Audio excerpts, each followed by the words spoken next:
What's going on, everybody? This is Chris Classic dropping the car vlog. I hope you guys are having a wonderful and a blessed Thursday. I am on the way home. Grateful for the day so far. Nobody tells you today. Remember that God loves you, Christ loves you, and I love you as well. Through these trials and tribulations, we find refuge, we find strength, we find healing, we find help through the Lord. So I'm praying for you guys. Hope you guys pray for me with everything that's going on. It don't have to be bad for me to pray or for me to ask for prayer, so I'm doing the same for y'all. Make sure you subscribe to the Take It Home podcast, where I talk about professional wrestling topics. Make sure you also subscribe to C3 Ultimate Wrestling. That is me and my wife's professional wrestling company that we lost control of, but we are definitely trying to get it back. But in the meantime, February 1st, Dyer, Indiana, Northwestern Indiana, we have the first show of the year for C3 Ultimate Wrestling. It is called 15 The Takeover. The board is behind it, but it's still a big celebration for professional wrestling and C3 Ultimate Wrestling history. A lot of the matches, I think all of the matches have been uploaded through what they sent out. Tickets are on sale now on Eventbrite, so get those tickets. It will be a sellout event, Lord willing. It's going to be a big event for the company, so you don't want to miss it. And it's an early show, so it's before Royal Rumble. Royal Rumble is February 1st, so you go to an afternoon show, and then you can go home, or if you're in the Indiana area, drive to Indianapolis to watch Royal Rumble. So you get to see two great wrestling companies on one day. A twofer, that's what people would say. I wanted to talk about something that came to my mind while I was at work. Who will be the next face of WWE? Who will be the next face? Now, the face of WWE is somebody who is basically the number one person. It may not be the number one technically sound wrestler, promo, or whatever like that, but it's a lot of stock that WWE has put in them, and then we can kind of see eventually who they will make the face, regardless if people like it or not. Now, under Triple H's reign, we will see how he does it, but when Vince had somebody, that's who he wanted, and it was inevitable at one point, unless it was something, a change of heart or injury or something, or somebody dropped the ball. But other than that, usually it's inevitable. You know, when you think of the face of wrestling outside of Bruno Sammartino and Buddy Rogers and stuff like that, we think with even WWE, Hulk Hogan, not only just the face of WWE at the time, but wrestling for a long time. And then you go to even Stone Cold Steve Austin. It's just like, we love The Rock, we love Triple H, we love Taker, we love even Taker in the golden era with Hulk Hogan and stuff like that. We love these guys, but we know that Stone Cold was the face of the company. People wanted to be like him. They loved the story, the stuff they did with Mike Tyson. Like, it was him. He was the face of WWE at one point. And now you go to, some people would consider Brock at one point. I truly don't, but I can understand why. I would say after Stone Cold was John Cena. Now, Cena got a brunt of boos because a lot of people started to see that this guy was going to be the face, because a lot of people loved him when he was the Doctor of Thugonomics and he was rapping and stuff like that, and they was cheering. They was happy when he beat JBL and stuff like that. And then when he had the championship and started doing more of hustle, loyalty, respect, he started beating a lot of the people that people like, or the Hall of Famers. Like, he had great matches, but the thing was, people felt at one point, not all, some felt that Cena was being forced down people's throats. No, did he? So that's the problem. It wasn't a problem. I enjoyed John Cena's championship run. I believe he had to drop it, his first one, because he had an injury, but still, he was making history. He was doing a lot of stuff with the Make-A-Wish Foundation. He had a good selling rap album. Like, he had a whole bunch of stuff going on, and a lot of people enjoyed him at one point. But then when he started beating a lot of the guys we grew up watching and liking, people got mad at that. But still, we knew that he was the face of the company. Even that year, 2007, when it was him and Orton, they was playing hot potato with the world titles. They was playing hot potato with it. Even though Randy won some and Cena won some, I believe Randy got on top at the end with the victories, but still, we knew that he was the face. We love Randy and stuff like that. But still, we knew that Cena was the face. Now, going into Roman Reigns, Roman Reigns was a little different and similar to John Cena, because when the Shield came out and everybody was talking about the Shield, at first, a lot of people were saying Dean Ambrose, John Moxley was going to be like the new guy and the new face and stuff like that because of what he did on the independents. A lot of people also said the same thing with Seth Rollins, was Tyler Black on the independent scene, because they liked his work in ROH and stuff like that. Now, with Roman, we knew that Roman's family and his bloodline and stuff, because people talked about it and stuff like that, and he was more of the fresher guy, wrestling for like FCW and the developmental territories and stuff like that, and what his family taught him after his football stuff didn't pan out like he wanted to. But still, people at one point, it was Dean, then it was Seth, but then eventually we started to understand that it was Roman. People wanted to see Roman Reigns do those spears. He had one of the most devastating spears at one point. He had one of the most devastating spears at one point. People was doing the ooh, ah. They wanted to see that stuff. Even WWE, how they set it up. CM Punk was feuding with all three members of the feud. He beat them, which was the bad decision. He beat three guys who was basically unstoppable. But then eventually he did one-on-ones. He beat Dean Ambrose. He beat Seth, but he didn't beat Roman. And then even having Roddy Piper, rest in peace, have a promo segment, and he talked about that kind of stuff. So we kind of knew what it was. So some people liked it, and then eventually people started hating him. They started hate seeing the spear. They hated to see the Superman punch. They didn't want to see the drive-by that he did. They didn't want to see a lot of this stuff. Not all, some. I'm going to always reiterate that, because me, I enjoyed all of it. And I'm not going to sit here and say I enjoyed everything that he's done match-wise. Him versus The Undertaker at WrestleMania. A couple other things, the Royal Rumble. A couple stinkers. Yes, I'm not even going to lie. But still, I think he was the best investment. I think Seth could have carried it. I don't think Dean would have. Only because of the turnout of how he's doing in AEW and stuff like that. As a, four-time AEW World Champion. I don't think the WWE style fit him. So it just wouldn't have worked. Seth is a great role player, so I think whatever they want Seth to do, Seth will do it, and people will love it because of Seth freaking Rollins. But still, Roman was the guy. You get what I'm saying? We're still in Roman's era. Cody Rhodes is not the face of the WWE. And I'm going to tell you why. Yes, he is the top champion. He has the most prestigious title, the most important title. Yes, he's breaking records with merch sales and stuff like that.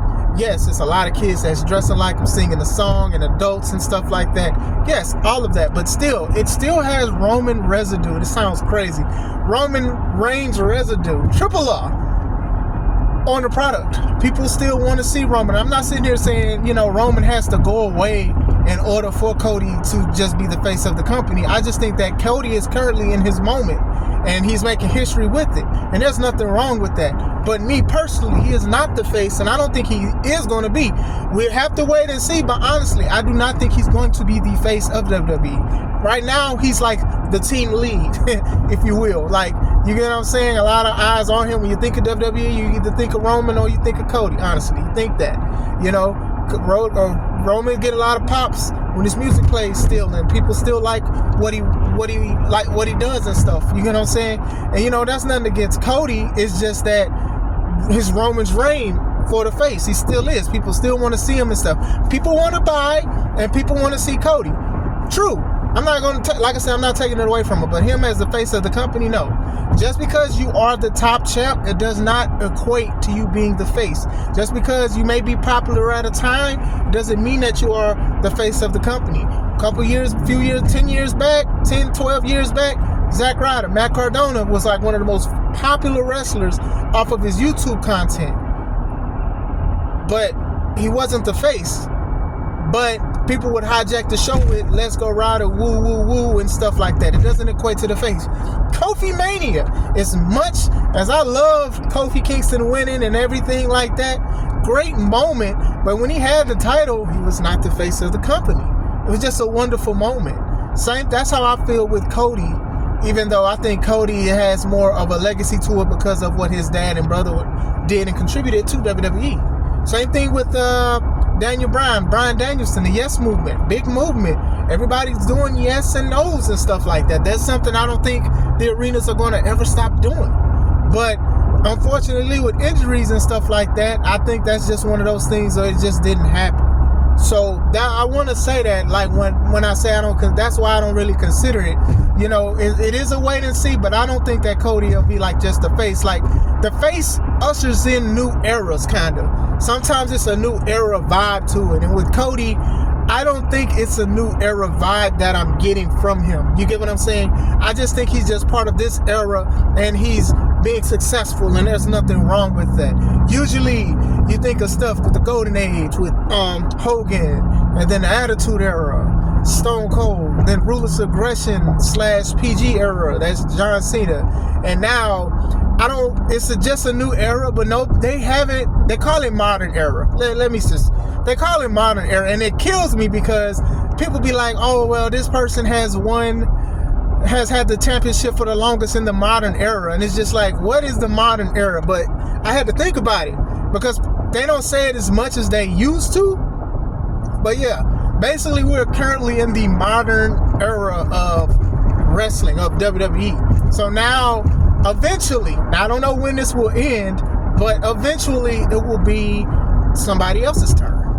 Who could be these people and why? We can go off of some of the people that I've posted on my thumbnail. Some people would say that Braun Breaker is a first ballot leader of the new school, new face. Like, he's the Intercontinental Champion, so multiple time NXT champion. I think he's won the Dusty Rhodes Classic with Baron Corbin and stuff like that. A lot of people love that he wears things that are similar to what his dad and uncle wore. He looks like him. He works like him. He has his own style with running on the ropes and making a whole ring move. The spears, the barks, it works for him. This man oozes machismo as a superstar. So if you think he is going to be the new face of WWE or ushering in a new era, I can definitely see it. The way they have him set up, going against Sami Zayn and stuff like that, Jey Uso, top guys, and also, you know, going back into the thing, Jey Uso is a very popular wrestler, right? Merch seller, and people love him and stuff like that, but he's not technically the face because he sells merch and all of this other stuff. It's just that people like him. Nothing against Jey. I meant to bring that up with Cody, but it slipped my mind. But it slipped back like I slipped this, broke my back again. But going back into it, those kind of things are things to think about. And I think Braun Breaker, he's the epitome of it. He can look like a guy that can have fun. He can also look like a guy that can like be very, very serious. You know, he reminds me of a Goldberg and he reminds me of a Brock Lesnar, but he's his own self, Braun Breaker. Now, the only thing I would say, I really do wish they let him use his family's name, wrestling name, Steiner. You know, it's always weird to be like, oh man, he moves just like his dad and his uncle, who are the Steiner brothers, and his last name is Braun Breaker. And I get it, because Steiners and WWE, they haven't seen eye to eye with a lot of stuff. And then I know Rick was in hot water last year for some statements that he said. But still, he's a Steiner. Let him have that name. Braun Steiner, Rex Steiner, whatever y'all want to say his name is. Let him have it. I could definitely see him as one. Another one of his rivals is Carmelo Hayes. Possibly, but he still needs some work. Carmelo can wrestle. I think he reminds me of BET / Tubi Black movie villains. He seems like the dude that'll tell on the dean so you can get kicked out of college because you didn't do something right or you took his girl. Still, Melo don't miss apparently. But still, I think Carmelo still needs polishing. I like him. I do like that he is trying to put his best foot forward with microphone time. This is why I keep saying that promos are very important. It's not always about wrestling very good. It's not always about 5-star matches and stuff like that. You know, sometimes people remember it because of the attitude and the charisma that you have. He has it. He needs to tap into it more, for me, personally. Like I said, good matches and stuff like that. The stuff that he did in NXT, Melo don't miss, and even how they had him hanging up people's jerseys. I like that aesthetic. I wish they bring that back for him. Him and Andrade, they faced each other like 50-11 times, and all those 50-11 matches was good. The triple threat him and Andrade had with LA Knight was pretty good as well. LA Knight is also a very good popular wrestler who was a good merch seller and stuff like that. I don't think that he is technically would be a face of WWE because of one, age, and also like just the timing. We're still in the modern era, and I'm not saying that as I'm blaming Roman Reigns for that. I'm not blaming him for doing his job great. I'm not doing that at all. I want to reiterate that as well. But still, his former partner Trick Williams, Trick Willie, whooped that Trick. Now I like Trick. Trick is still in NXT, so this is the thing that I can say. If they're in NXT, they're still learning, they're still developing and stuff like that. I think Trick blows Carmelo out the water when it comes to charisma, and he's more comfortable on the mic, but he does slip up sometimes because, it happens. And then, even when I do promos, it happens. But when he can monitor that and capitalize on that, he has the crowd in the palm of his hands. I remember him in Lash Legends promo and the Kit Kat and all of this stuff, the way they was doing stuff and how the crowd was vibing with it. Even when he showed up to SmackDown to help Carmelo out one time and the crowd went crazy with whoop that trick. Like, people are going to get these shirts. If they're not selling those at NXT, they're definitely going to be selling out. He's going to be a merch seller when he goes up to WWE. But right now, he's in NXT. He may be looking like maybe on the way out, going against a guy, Eddie Thorpe, and a guy who's also on my list for possibly the new face of WWE. But still, we'll see where it goes. Like my homie Arshawn, shout out to him and Critically Drinking. I don't like the Trick shot as a move. He's taller than a lot of the people, so throwing a big knee like that, it just doesn't look that appealing to me. He's going to do the bookend / rock bottom. That'll be fine. But still, I think he is a guy that they could put a company around. Speaking of one of his opponents, Oba Femi, you can also be an Oba feminist if you like him that much. I guess that's his new crew name. But anyway, I like Oba.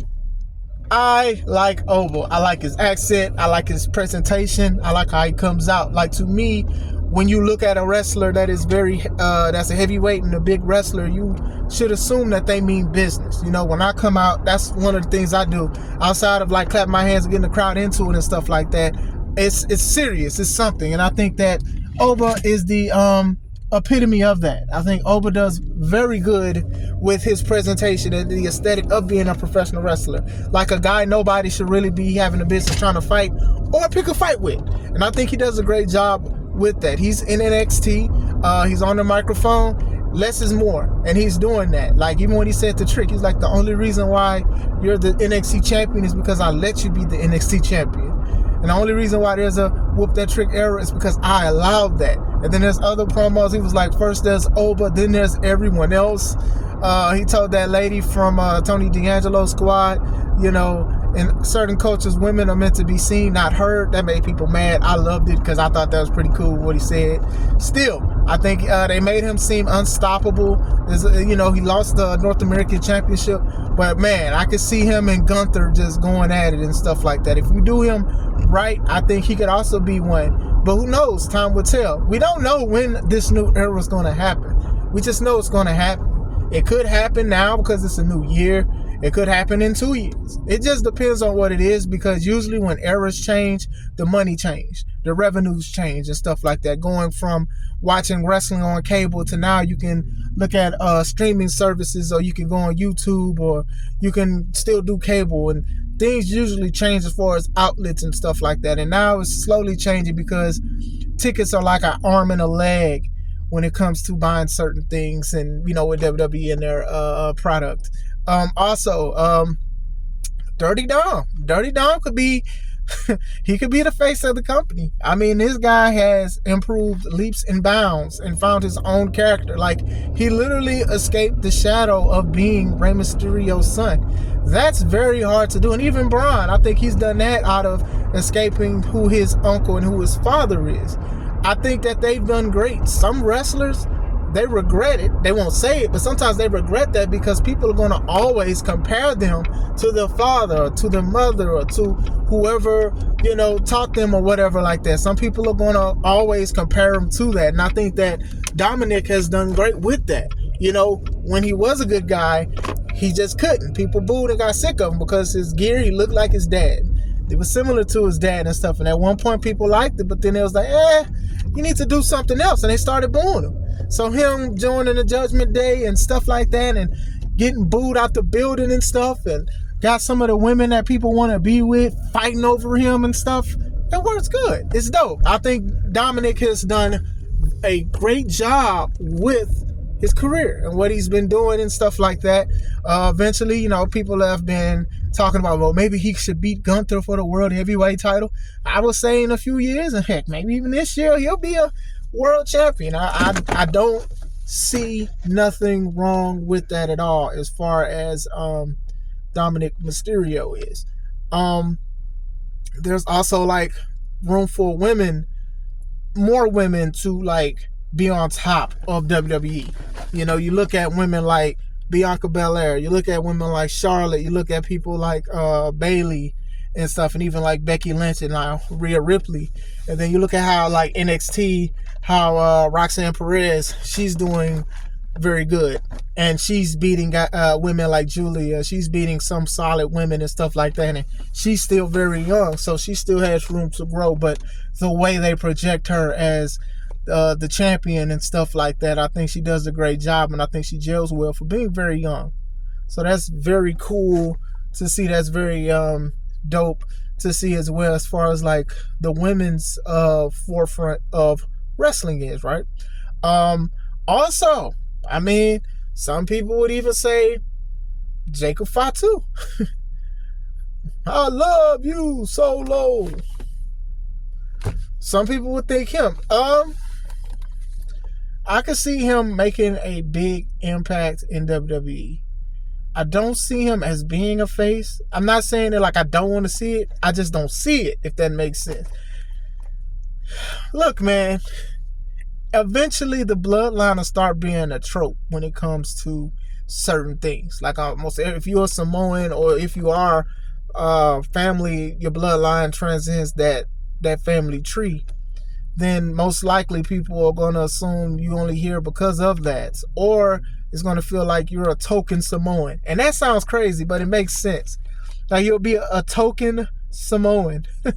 Like, oh, well, we got to have somebody from the bloodline repping, especially if Roman leave and then like Nia, she's, Solo and these other guys leave. Now you have guys who are Tongans who are cool with them and have a big, their trees intertwined, but they're not blood related. And then they still got another one that's coming in that's Tonga and Tongaloa's brother who signed. He hasn't debuted yet. So still, you'll have a trope of that. And I wouldn't want Fatu to be hindered with that. But a lot of people like him. They want to see him. When they seen him square up with Braun Breaker, people was like, oh snap. When they seen him about to square up with Braun Strowman, him and Roman. So he has a lot of room to possibly be the face. I just don't see it. I don't. And it's nothing against him per se. You guys know how I feel about how he did that charity. But still, it's neither here or there. I had to bring it up. But still, I don't think that's, I don't know. It's just, every time you see a Samoan, you'll be like, dang, are they in the bloodline? Like, what are they going to do? And I'm not even saying like, oh, he doesn't deserve it or nothing like that, but it just don't want to be just a trope. Like the belt has to stay in the family somehow. You get what I'm saying? Then it goes into, do they deserve it? Or it's just to make The Rock happy, if that makes sense. Because, The Rock is part of the board of TKO. And he has a say on a lot of the things. He may not have to say 100% of the time, but he definitely has a say. And when you look at like the WrestleMania behind the scenes thing on WWE, you kind of hear and see like some of The Rock's arrogance on what he wanted to do. And thank God it didn't happen. Now, it would have made a lot of money, yes. But I think the best decision was made. Even him walking around with his own little championship belt. I don't know whose idea that was, the People's Champion belt. I didn't care for it. It looked nice, but as a belt, as a person who don't like a lot of belts, it's too many belts I think is in professional wrestling, period. What was the point? Like, he didn't need to come out with it. Like, you know, having Muhammad Ali's wife present him with the belt because they had a good relationship. That's something that could have been a YouTube exclusive. I don't think it needed to be done at a Hall of Fame where you're honoring Muhammad Ali.